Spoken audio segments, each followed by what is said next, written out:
ٹیڑھ پن آ جانا دل کے اندر، کسی فتنے کا آ جانا، کسی جو ہے وہ ایمان میں کمی ہو جانا، اور اتنی کمی ہو جانا کہ انسان کافر ہو جائے، اس سے انسان کو کبھی بھی بے خوف نہیں ہونا چاہیے۔ اور اس کی سب سے جو بڑی مثال اس کے تعلق سے میں عموماً ذکر کرتا ہوں، وہ نبی صلی اللہ علیہ وسلم کے ایک صحابی تھے۔ نبی صلی اللہ علیہ وسلم کے صحابی ایمان لائے، مکہ کے اندر انتہائی سخت حالات کا سامنا کیا، اور ان حالات کی بنیاد پر ہجرت بھی کر لی، حبشہ کی طرف چلے گئے۔ اب کتنا مقام، کتنی فضیلت، حبشہ پہنچ کے عیسائیوں کی صحبت میں بیٹھے، مرتد ہو، عیسائی ہو، صحابی مکہ میں مسلمان ہو، سختیاں جھیلی، لیکن بالآخر کیا ہوئے؟ مرتد ہو۔ تو یہ فتنے انسان کے دلوں پہ جب آتے ہیں تو پھر انسان کی کیفیت کیا سے کیا ہو جائے پتہ بھی نہیں چلتا انسان۔ اس لیے نبی صلی اللہ علیہ وسلم یہ دعا کیا کرتے تھے کثرت کے ساتھ۔ سیدہ عائشہ صدیقہ فرماتی ہے، صحیح بخاری کی حدیث، کہ نبی صلی اللہ علیہ وسلم کثرت کے ساتھ یہ دعا کیا کرتے تھے، اللہم مقلب القلوب ثبت قلبی علی دینک، اے اللہ دلوں کو پھیرنے والے میرے دل کو اپنے دین پر قائم رکھ۔ تو یہ دعا، اس کی ہمیں بہت زیادہ ضرورت ہے، اور یہ دعا بھی انسان پڑھتا رہے کہ اللہ ہمارے دلوں کو نہ پھیرنا، انک انت الوہاب، بے شک تو بہت زیادہ عطا کرنے والا ہے، ربنا اے ہمارے رب، انک جامع الناس، بے شک تو جمع کرنے والا ہے لوگوں کو، لیوم، ایسے دن کے لیے، لا ریب فیہ، جس میں کوئی شک نہیں۔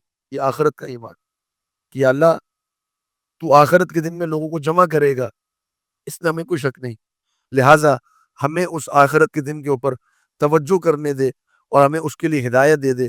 ان اللہ لا یخلف المیعاد، بے شک اللہ رب العالمین اپنے وعدے کا خلاف نہیں کرتا، اللہ تعالیٰ سب سے سچا ہے، اپنے وعدے کو پورا کر دے۔ آگے فرمایا کہ ان الذین کفروا، اب یہاں سے اللہ رب العالمین نے تھوڑا سا کلام کا رخ تبدیل کیا اور مشرکین مکہ کو اور یہودیوں کو مخاطب کیا۔ فرمایا کہ ان الذین کفروا، بے شک وہ لوگ جنہوں نے کفر کیا، لن تغنی عنہم اموالہم، ہرگز بھی فائدہ نہیں دے گا ان کو ان کا مال، ولا اولادہم، اور نہ ہی ان کی اولاد، من اللہ، اللہ رب العالمین کے عذاب سے، شیئن، کچھ بھی، کوئی ذرہ برابر بھی فائدہ نہیں دے سکے گا۔ وَأُولَٰئِکَ، اور یہی لوگ ہیں، ہم وقود النار، وقود ایندھن کو کہتے ہیں، ہم وقود النار، یہ جہنم کا ایندھن ہے۔ ایک چیز ہوتی ہے کہ جس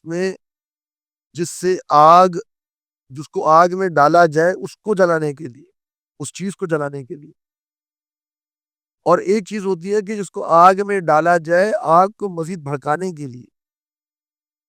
دونوں میں فرق ہے۔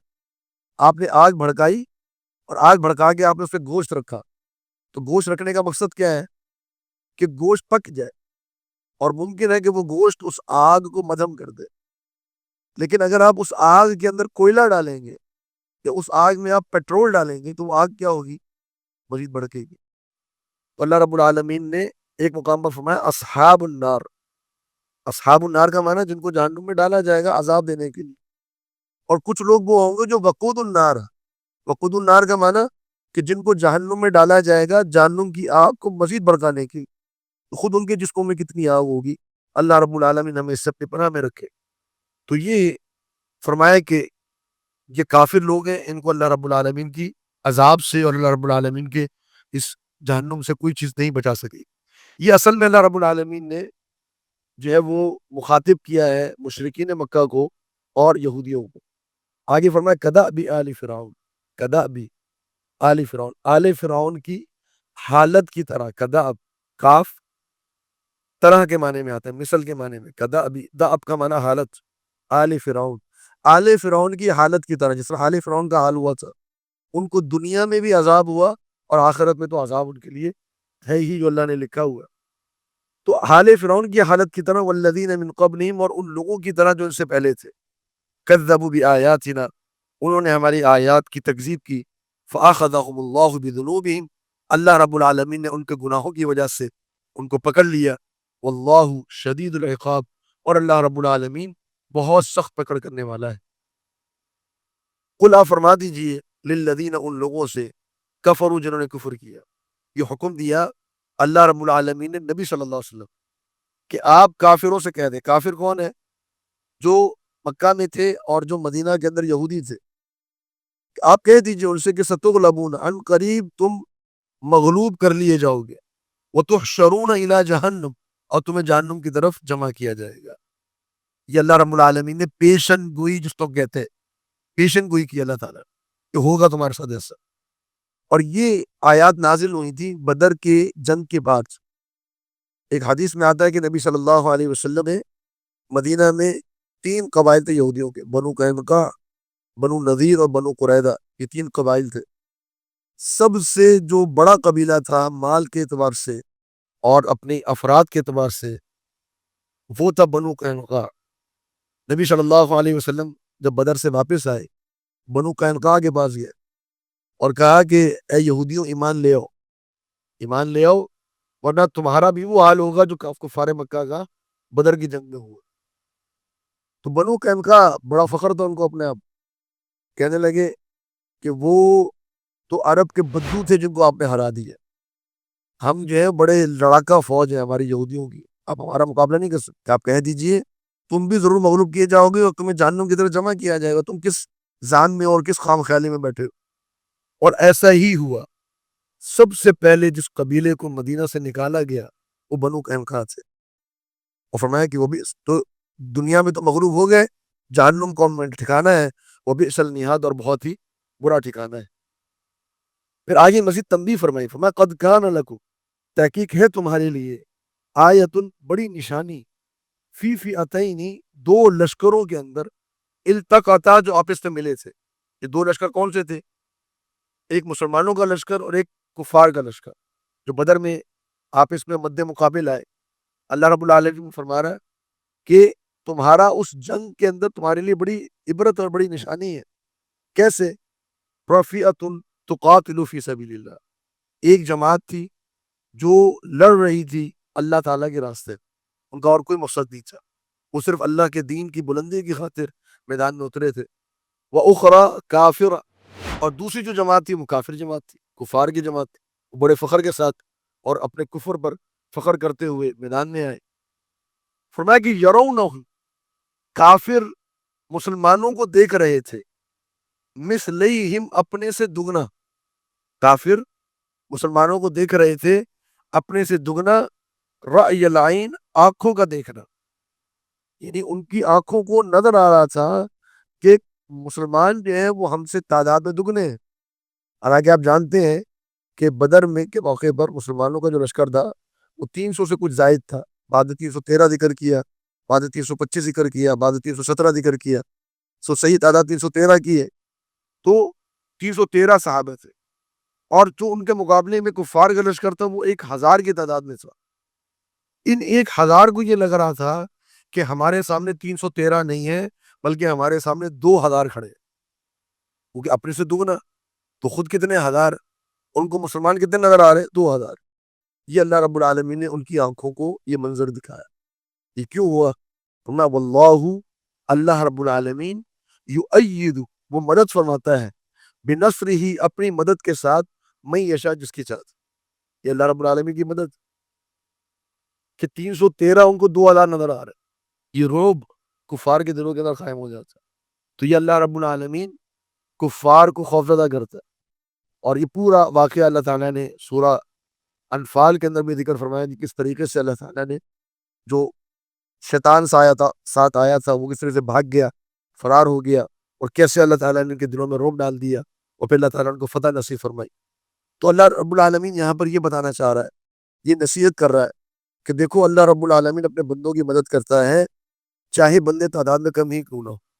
ان فی ذالک، بے شک اس واقعے میں، لعبرۃ، بڑی نصیحت ہے، لأولی الابصار، آنکھوں والوں کے لیے، جن کی آنکھیں کھلی ہیں، جن کو حقائق اور دلائل نظر آتے ہیں، ان کے لیے اس جنگ کے اندر بڑی نصیحت کہ تعداد معیار نہیں ہے بلکہ اللہ رب العالمین کی مدد جو ہے وہ اصل معیار ہے. اس کی بنیاد پر اللہ تعالیٰ فتح نصیب فرماتا ہے. آگے فرمائے کہ زجین للناس، خوبصورت کر دیا گیا ہے، للناس، لوگوں کے لیے، حب الشہوات، شہوات کی محبت.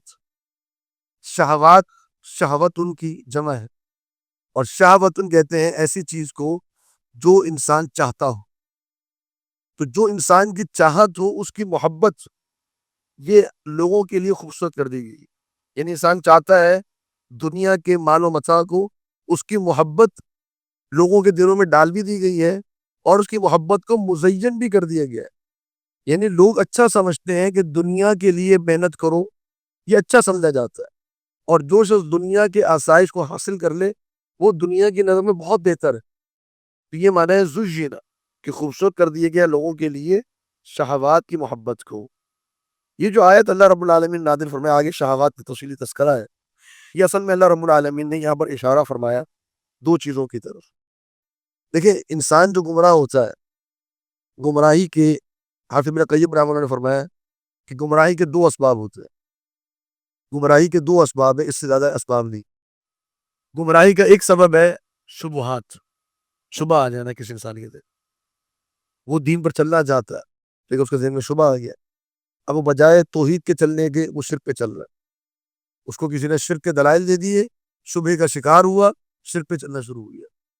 ایک شخص کو شبہ ہوا، وہ بجائے سنت پر چلنے کی بدعت پر چلنا شروع ہو گیا.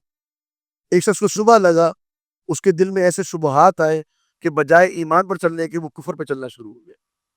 تو ایک ہے شبہات کا فتنہ، وہ اللہ رب العالمین نے گزشتہ آیت میں ذکر کر دیا جو ہم نے پڑھی، ان ام الکتاب و اخر متشابہات فاما الذین فی قلوبہم زیغ فیتبعون ما تشابہ منہ. یہ شبہات کا فتنہ ہے.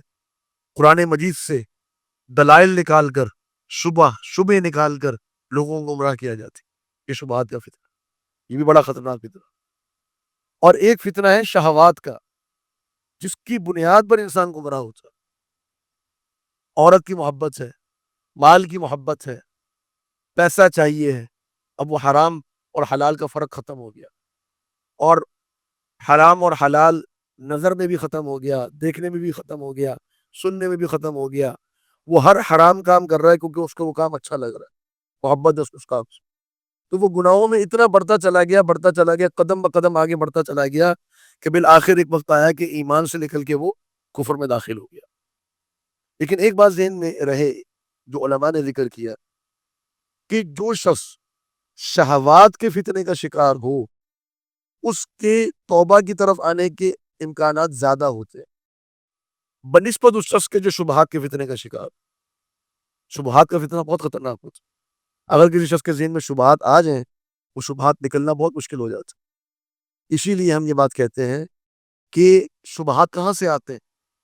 ایک لا علم آدمی جس کے پاس دین کا علم نہ ہو وہ آپ کو شبہ میں نہیں ڈال سکتا، وہ آپ کو شہوات پہ ڈال سکتا ہے. میرا کوئی ایسا دوست، میری کوئی ایسی گیدرنگ جہاں شراب نوشی ہوتی ہو، جہاں گرل فرینڈ کا کلچر ہو، جہاں اس طرح قسم کے معاملات ہوتے ہوں، جہاں فلمیں موسیقیاں دیکھی جاتی ہو، سنی جاتی ہو، وہ مجھے اس کلچر میں ڈال سکتے ہیں، شبہات میں نہیں ڈال سکتے. شبہات مجھے کون ڈال سکتا ہے؟ وہ شخص جس کے پاس کچھ قرآن کا اور کچھ حدیث کا علم. میں جب اس کی گفتگو سنوں ممکن ہے کہ وہ میرے دل کے اندر ایسا فتنہ ڈال دے، ایسا شبہ ڈال دے جو کبھی بھی ختم نہ ہو. اور یہ ہوتا ہے لوگوں کے ساتھ. کب ہوتا ہے؟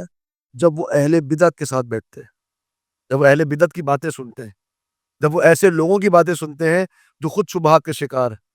اسی لیے علماء کہتے ہیں کہ شبہ جو ہے وہ ہمیشہ انسان کے کانوں سے اس کے دل میں داخل ہوتا ہے، اور شہوات ہمیشہ انسان کی آنکھوں سے اس کے دل میں داخل ہوتی ہے.